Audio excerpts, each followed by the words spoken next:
든든한 건강 정보가 함께하는 시간 데일리 건강입니다. 오늘은 한의사 변기원 원장을 소개하겠습니다. 안녕하세요. 안녕하세요. 한의사 변기원입니다. 네, 어서 오십시오. 자, 오늘 어떤 질환에 대해서 알아볼까요? 오늘 제가 준비한 주제는 자율신경 실조 증상입니다. 자율신경계 실조증은 낯선 병명과 달리 많은 현대인들과 가까운 질환인데요. 만성화된 두통이나 어지럼증, 위염, 복통, 설사와 변비 등이 모두 자율신경계 실조 증상으로 인한 경우가 많습니다. 흔히 신경성 질환이라고 묶이는 질환이 모두 자율신경과 긴밀한 관계가 있습니다. 네, 자율신경 실조증이라는 질환도 있군요. 병명은 상당히 낯선데요. 우리와 굉장히 가까운 질환이라고 하시니까 자세히 좀 들여다보고 가도록 하겠습니다. 자, 일단 자율신경에 의해서 작동하는 기능의 종류부터 좀 살펴보고자 합니다. 사실 우리는 자신의 어떤 의지대로 말하고 숨쉬고 행동한다고 생각을 하는데 내 의지와 상관없이 조절되는 일들이 상당히 많은 거죠? 예, 그렇습니다. 단적인 예로 제가 맛있는 음식을 보면 침이 드르륵 나오고 음식을 소화시킬 준비를 하는 것이라든지, 날씨가 추우면 피부가 수축하여 체온을 유지하는 것, 더우면 또 피부가 이완되어 열을 발산시키는 것, 때맞춰 소변, 대변 보게 하는 것, 심지어 내가 잠을 자더라도 체온을 유지하고 맥박, 혈압을 유지하는 것, 어두운 데 가면 동공이 확대되고 밝은 곳에 가면 동공이 축소되는 것 등 자율신경계에서 자동으로 조절되는 것들은 밤을 새워서 말을 해도 끝이 없습니다. 네. 이와 같이 내 의지와 상관없이 조절되는 것이 바로 자율신경계에서 자동으로 조절되는 것입니다. 그러면 오늘의 주제인 자율신경 실조증은 말씀하신 자율신경이 제대로 기능하지 못한 상태를 말씀을 하시는 겁니까? 정확한 정의가 어떻게 되나요? 그러니까 이렇게 자동으로 조절돼야 되는 것이 고장이 나게 되면 자동이 조절이 안 되니까 너무 불편한 거죠. 자율신경은 뇌간에 위치해 있으면서 교감신경과 부교감신경이 자동으로 내 몸을 조절하고 있는데요.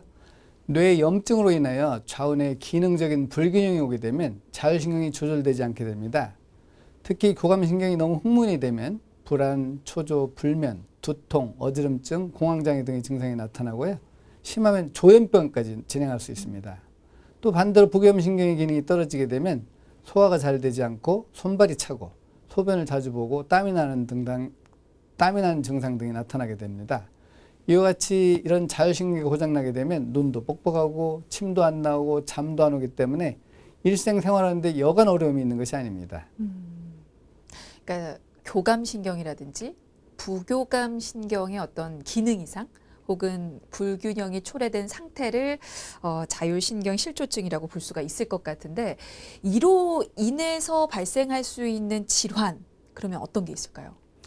질환은 무려 10,000가지도 넘다고 생각이 되는데요. 그렇게 많습니까? 예, 원인을 찾는 것이 중요하고요. 발생학적으로 정자와 난자가 수정된 수정란이 분화되는 과정에서, 그러니까 올챙이처럼 되고 그 다음에 이제 사람이 되는데요. 이 과정에서 배엽이 생기게 됩니다. 내배엽, 중배엽, 외배엽 3개의 배엽층이 형성되게 됩니다. 이때 장과 뇌와 피부는 외배엽에서 나뉘어지는 것이라서 유전적으로 장이 좋지 않으면 소화불량, 영성식도염, 변비, 설사 등의 증상이 나타나지만 피부에도 염증이 생겨서 건선, 백납, 아토피, 여드름 등의 증상이 생기게 되고요. 뇌에도 또 염증이 생기게 되면 뇌 전체에 염증이 생기게 되면 치매가 올 수 있고요. 전두엽에 염증이 생기면 요즘 아이들이 많이 좀 대두가 되는 ADHD라고 하는 주의력 결핍 및 과잉 행동 장애가 올 수 있고요. 심부에 있는 베이절 갱글리아라고 하는 기저액 염증이 생기게 되면 파킨슨스 병이나 뚜렛 아니면 디스토니아라고 이렇게 근육이 떨리는 증상이 나타나게 되고요. 또 자율신경계 염증이 생기게 되면 자동으로 조절되는 기능이 떨어지기 때문에 여러 가지 증상이 나타나게 되는 것이죠. 자율신경계 염증 생기면 어떤 증상들이 좀 구체적으로 나타날까요? 대표적인 증상으로는요, 교감신경 흥분이 될 때는 불안, 초조, 불면, 열 오르는 증상, 두통, 어지럼증, 우울, 공황장애가 나타나고요. 극에 달하게 되면 조현병까지 진행될 수 있습니다.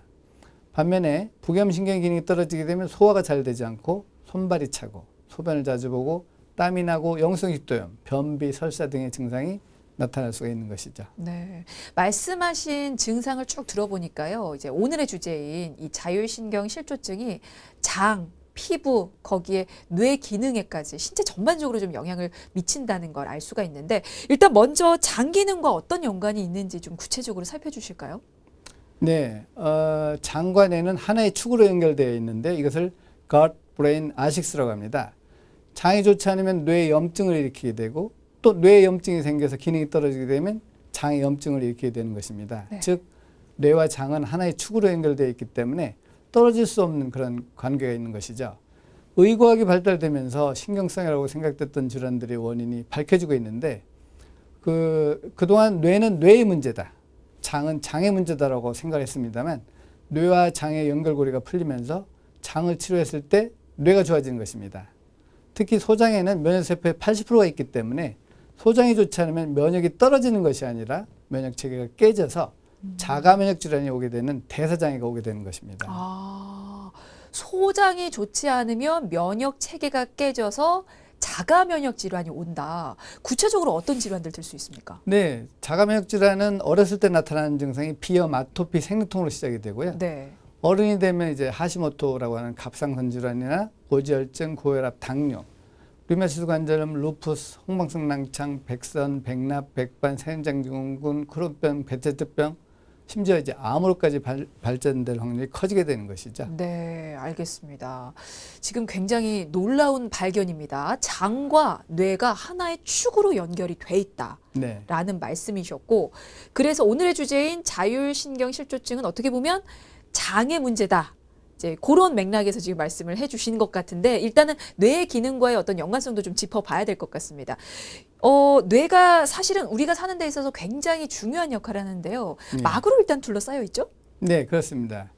그것을 이제 비비비라고 하는데요. 우리 뇌는 우리 몸을 다스리는 총수이기 때문에 너무 중요하잖아요. 그래서 비비비라는 막이 한 겹 더 있습니다. 그걸 broad brain barrier라고 해가지고 뇌 혈관 보호 장벽이 있는데 이 막이 외부에 있는 바이러스나 약물로부터 이렇게 보호를 하는 것이죠, 뇌를. 그런데 뇌를 이 비비비를 통과하는 것이 있습니다. 그것이 뭐냐면 대표적으로는 향정신성 약물이나 술입니다. 네. 그렇기 때문에 술이나 향정신성 약물을 먹게 되면 내 의지대로 조절이 되지 않는 것이죠. 그래서 술을 많이 드시게 되면 뭐 아무 데서나 뭐 소변을 본다든지 이렇게 이제 좀 네네. 억제가 안 되는 그런 증상이 있고 또 향정신성 약물을 먹어도 너무 잠을 많이 잔다거나 뭐 이런 증상이 나타나게 되죠. 그렇기 때문에 문제는 장이 좋지 않으면 뇌와 장과 피부가 같은 외벽에서 나눠지는 것이라서 장이 좋지 않으면 비비비가 뚫리면서 뇌에 염증을 일으키게 되고 여러 가지 뇌질환이 오게 되는 것이죠. 아, 말씀하신 뇌질환에는 그 뭐 뇌혈관 질환, 뇌졸중 같은 뇌혈관 질환도 혹시 포함이 돼 있을까요?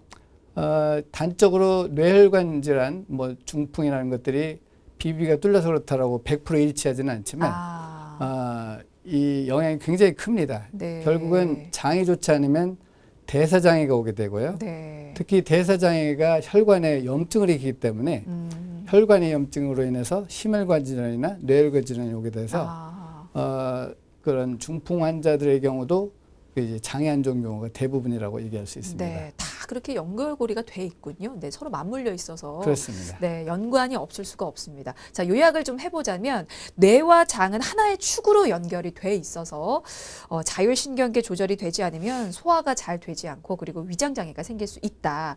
그런 말씀을 좀 해주셨는데 원인도 좀 살펴보고 가도록 하겠습니다.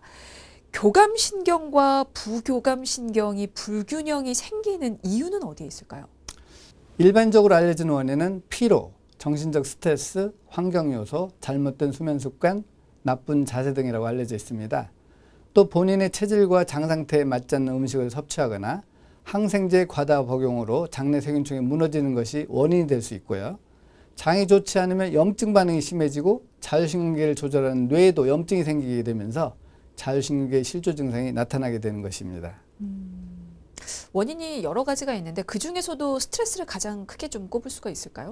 네, 스트레스는 만병의 근원입니다.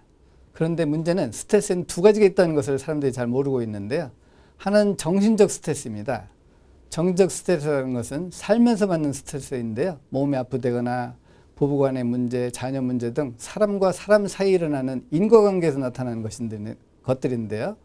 대부분의 사람들은 이 스트레스가 바로 병의 원인이라고 생각을 하고 심지어 의료인들도 정신적 스트레스만이 스트레스라고 생각합니다만 이보다 더 큰 스트레스가 있는데 바로 이것이 화학적 스트레스입니다. 그러니까 우리가 나 스트레스 받아 라고 표현하는 건 정신적인 스트레스인데 여기에 네. 플러스 알파 화학적인 스트레스도 있다. 요건 어떤 겁니까? 화학적 스트레스는요, 음식이 주는 스트레스입니다.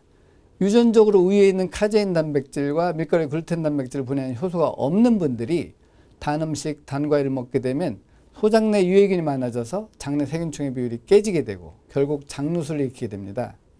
이 화학적 스트레스가 정신적 스트레스보다 더 크고 결국 치료를 통하여 우유 밀가루를 분해하는 효소가 생기게 되면 장에서 행복 호르몬이라는 세로토닌이 나오는데 이 세로토닌은 뇌에서 5%, 장에서 95%가 나와서 장이 좋아지게 되면 스트레스가 현저하게 감소하게 되는 것입니다. 즉 행복감을 느끼기 때문에 정신적 스트레스가 와도 잘 견디게 되는 것이죠.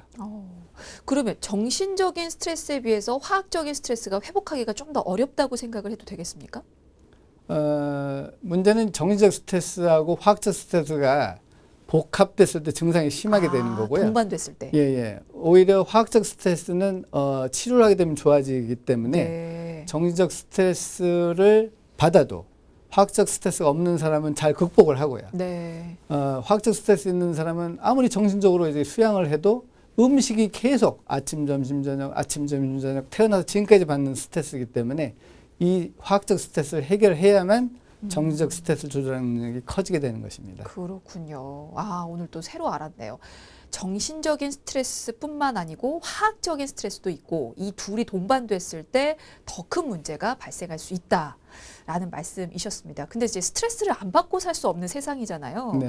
요게 이제 어떤 식으로 증상이 나타났을 때 우리가 자율신경 실조증을 좀 의심해 볼 수 있는지 자가진단 기준이 있으면 그것도 좀 알려주실까요?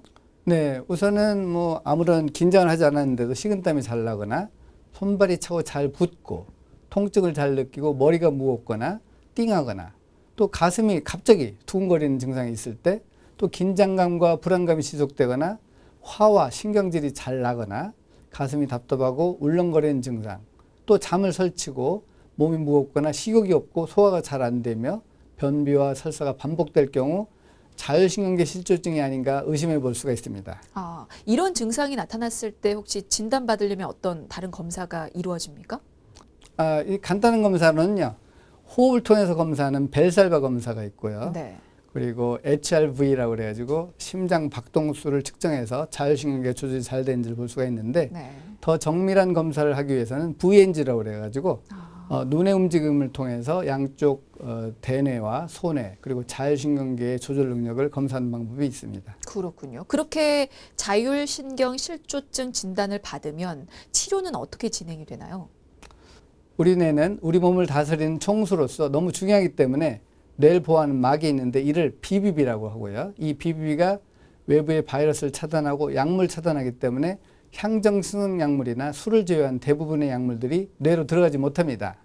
그래서 직접 뇌질환을 한약을 먹어서 개선시키기는 어렵습니다. 네. BBB가 한약을 차단하기 때문에요. 대신에 새는 장을 치료하게 되면 혈액이 깨끗해지고 결국 영양이 풍부한 피가 세포를 재생시키면서 뇌혈관 보호 장벽이 막히게 되고 뇌세포가 재생이 되어서 뇌에 염증이 없어지게 되어서 자율신경계 실조 증상이 치료가 되는 것입니다. 그러니까 뇌가 아닌 장을 치료한다라는 그렇습니다. 말씀이신 것 같은데 예. 그러면 이게 개인의 어떤 체질에 따라서 다른 치료법들이 좀 적용이 되겠네요? 네, 사람마다 체질이 다르기 때문에 정확하게 체질 진단하여 체질에 맞는 약을 주는 것은 당연하지만 장누수에 있는 사람은 밑변덕에 물을 붓는 것과 같아서 체질약과 체질에 맞는 식이요법이 크게 의미가 없습니다. 네. 비유를 들어서 설명한다면 체질이라는 것은 물을 담을 수 있는 병과 쌀을 담을 수 있는 단지가 있듯이 어느 분은 아무리 먹어도 살이 찌지 않고 어느 분은 조금만 먹어도 살이 찌는 것이 체질입니다. 네. 그러면 장누수가 있는 분들은 치료 방법이 없습니까? 어떻게 치료합니까? 그런 분들은? 네. 그러니까 물병에는 물을 넣는 것이 당연하고요. 쌀단지에는 쌀을 넣는 것이 당연한데 물병의 밑이 깨져 있고 쌀단지의 밑이 깨져 있다면 물을 넣고 쌀을 넣는 것이 의미가 없는 것처럼 체질에 맞는 약이 중요한 것이 아니라 장 누수를 해결하는 것이 더 중요하다는 것입니다. 이와 같은 원리로 장을 치료하면서 체질과 증상에 맞는 약을 먹어야 치료가 되는데 이를 뇌호장탕이라고 합니다. 장을 좋게 하여 뇌를 보호한다는 뜻이죠. 그렇군요. 그러니까 일단은 정말 근본 원인부터 찾아서 이제 한약으로 해결을 하는 게 이제 치료 방법인 건데 치료 기간이 그러면 짧지는 않을 것 같은데요. 어느 정도로 좀 잡아야 될까요? 이제 우유 밀가루 양에 비례해서 또 증상에 비례해서 좀 치료가 길어지게 될 수가 있는데요. 대부분은 2개월에서 4개월 동안 치료하게 되면 우유 밀가루 분해 효소가 생기면서 장누수가 해결이 되고요. 결국 대사가 잘 되어서 소화가 자연스럽게 되는 것입니다. 그래서 장을 제2의뇌라고 말할 정도로 중요시하는 것이죠. 알겠습니다. 그렇게 치료를 받는 것과 더불어서 어떤 생활 습관 개선도 필요할까요? 네, 당연히 바뀌어야 되는 건데요. 뇌에 필요한 3가지 요소가 있는데요. 영양, 산소, 자극입니다. 영양이라는 것은 장이 좋아야 되는 것이고 산소는 호흡을 통해서 공급이 되고 자극은 좌우뇌의 불균형을 맞춰주는 운동을 말합니다. 이외에도 잠은 늦어도 11시 이전에 자고 음식은 튀긴 음식이나 단 음식, 유제품, 밀가루 음식을 줄여주고요. 대신에 고기, 생선, 채소를 많이 먹어야지만 장이 좋아지게 됩니다. 알겠습니다. 사실 심장 뛰고 뭐 호흡하고 소화기관 움직이고 모든 것이 자율신경의 역할인데요. 이 자율신경계 이상이 생기면 신체 건강이 무너지게 됩니다. 근데 장과 또 뇌가 하나의 축으로 연결이 돼 있는 만큼 장 건강도 꼭 챙기시길 바라겠습니다. 자, 오늘은 여기서 마무리 짓겠습니다. 지금까지 한의사 변기원 원장이셨습니다. 말씀 감사합니다. 감사합니다.